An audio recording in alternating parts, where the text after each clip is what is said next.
Vamos orar? Querido Pai, nós te agradecemos por estarmos na metade da semana, que nós possamos continuar recebendo de Ti informações sobre a vida de Jesus, sobre o grande sacrifício que Ele fez por nós até a sua morte na cruz. O tema de hoje, deixando tudo para fugir de Jesus, que não seja o nosso caso, Senhor.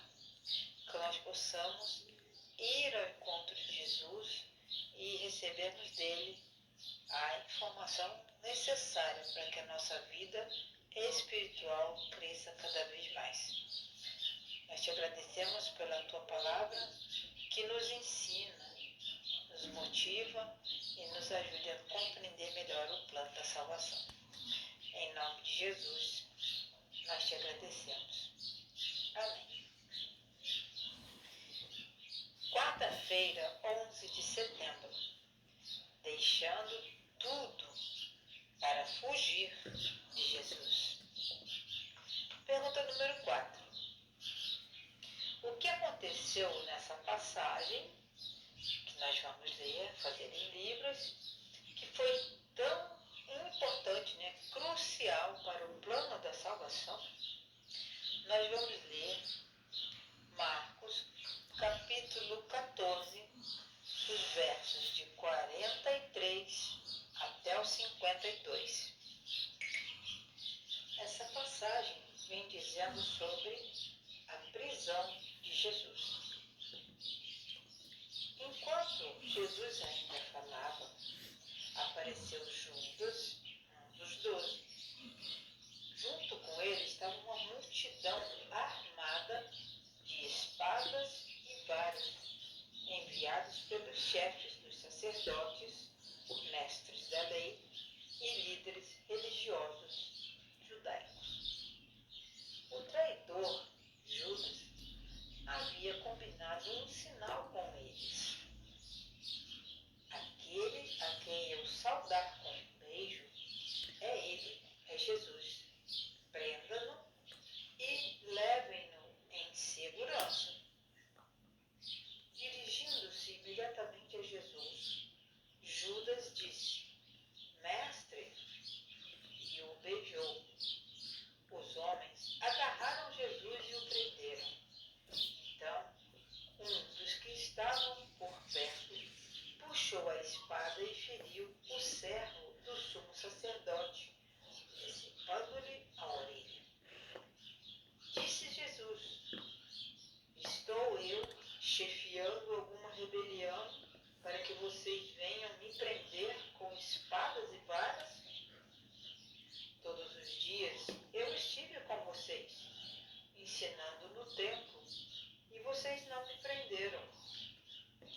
Mas as Escrituras precisam ser cumpridas. Então, todos os seus discípulos o abandonaram e fugiram.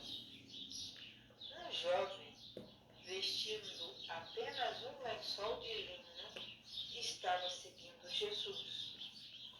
Quando tentaram prendê-lo, ele fugiu nu, deixando o lençol para trás. Eu não sei quantos de vocês sabiam da existência desse rapaz.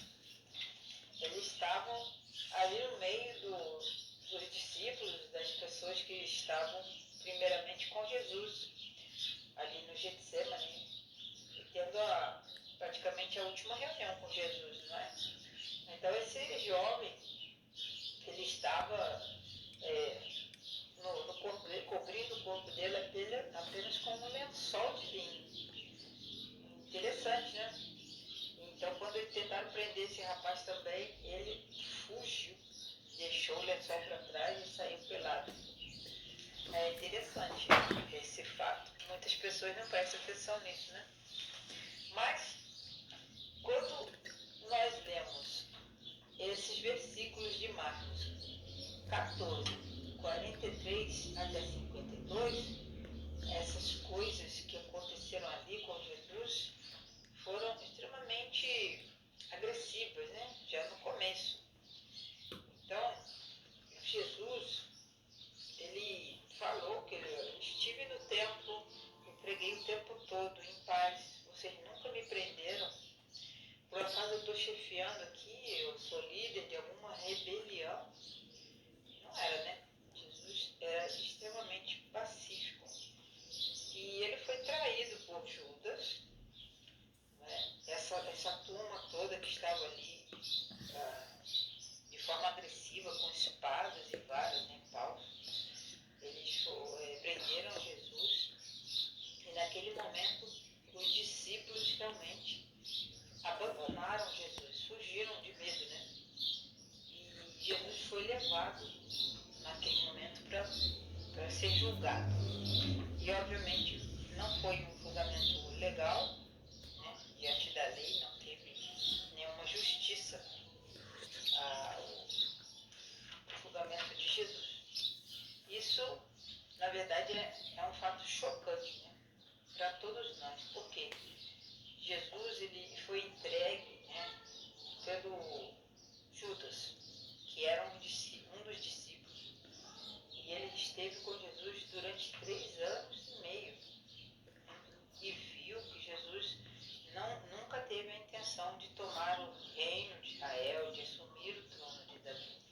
Mas, de acordo com Ellen White, no livro Desejado de Todas as Nações, página 573, abre aspas, Judas tinha naturalmente grande amor ao dinheiro, mas não fora sempre assim tão corrupto para praticar um ato como esse. Porém, ele havia alimentado a avareza até que essa se transformou na grande motivação de sua vida. O amor a Mamon. Mamon é o nome de um deus pagão. O amor a Mamon superou seu amor por Cristo. Judas tornou-se escravo de um vício. Ele entregou-se a Satanás para ser levado a todo tipo de pecado. Ou seja, Judas alimentou tanto esse pecado da avareza, amor ao dinheiro, que ele deixou completamente o amor de Jesus de lado. Ele não sentia então mais nada por Jesus. Essa traição foi feita motivada pela ganância. A atitude de Judas foi especialmente desprezível. Por quê? Ele tentou esconder a traição sob o pretexto de amizade. Então ele fingiu, na verdade, ser amigo de Jesus. Foi o próprio Judas que deu as instruções para as pessoas. E ele combinou que aquele que eu beijar e cumprimentar esse Jesus. Então podem prendê-lo. Isso, nesse momento, é uma escuridão. Imaginem vocês. Jesus estava ali junto com seus discípulos. De repente veio um monte de gente com tochas, né, naquela hora, com espada, com paus, e eram pessoas do templo, eram soldados do templo, e os romanos também, porque senão eles não poderiam prender Jesus. Isso foi uma bagunça, né? E Pedro, ele ficou bravo, tá? Ele acabou cortando a orelha do servo do sumo sacerdote. Porém, quando Jesus falou com todos eles, ele repreendeu todas aquelas pessoas, porque eles estavam fazendo em segredo alguma coisa que eles poderiam ter feito abertamente. Por quê? Jesus estava sempre no templo. Jesus nunca se escondeu. E agora aquela turma toda violenta veio prender Jesus na calada da noite. Isso foi muito covarde. Então, quando Jesus falou tudo isso, ele lembrou das Escrituras mais uma vez, porque era necessário cumprir a palavra de Deus. Certo? Assim, os discípulos, eles fugiram de medo, inclusive Pedro. Pedro também fugiu. E depois, em outra cena, Pedro aparece, meio que à distância, né? E eles sabia que ele estava encrencado. Mas, nesses versos que eu li para vocês, fala desse jovem que estava seguindo a Jesus, né? Enrolado num lençol. E só é o livro de Marcos que relata a aparição aí desse jovem.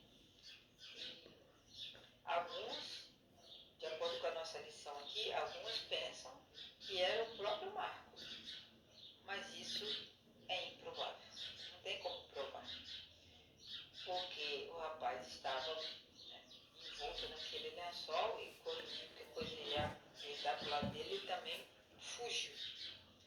Esse jovem, em vez de deixar tudo para seguir Jesus, ele deixou tudo para fugir de Jesus.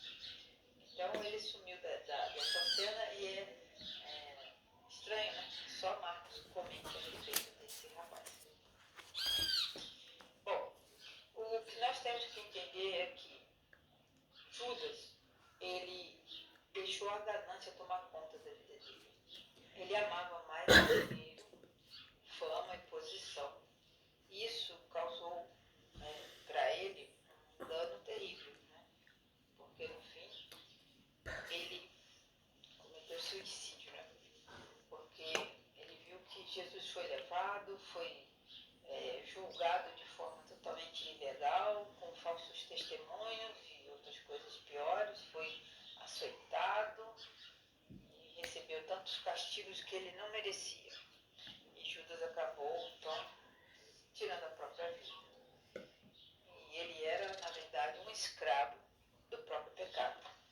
Então, quando nós deixamos tudo na nossa vida para seguirmos a Jesus, nós temos que ter essa consciência de abandonar todos os nossos pecados, a nossa própria vontade, coisas que estão no nosso coração escondidas, nós devemos contar para Cristo e pedir perdão e seguir o nosso caminho com Cristo. Mas quando a gente deixa tudo da nossa vida para fugir de Jesus e em caminhos opostos a Jesus, isso pode nos levar à morte. Eu espero que nós possamos estar sempre caminhando em direção a Jesus, procurando cada dia mais servi-lo e sermos fiéis a Ele, porque a nossa recompensa é a vida eterna, junto com Cristo. Que Deus lhe abençoe. E a mim também.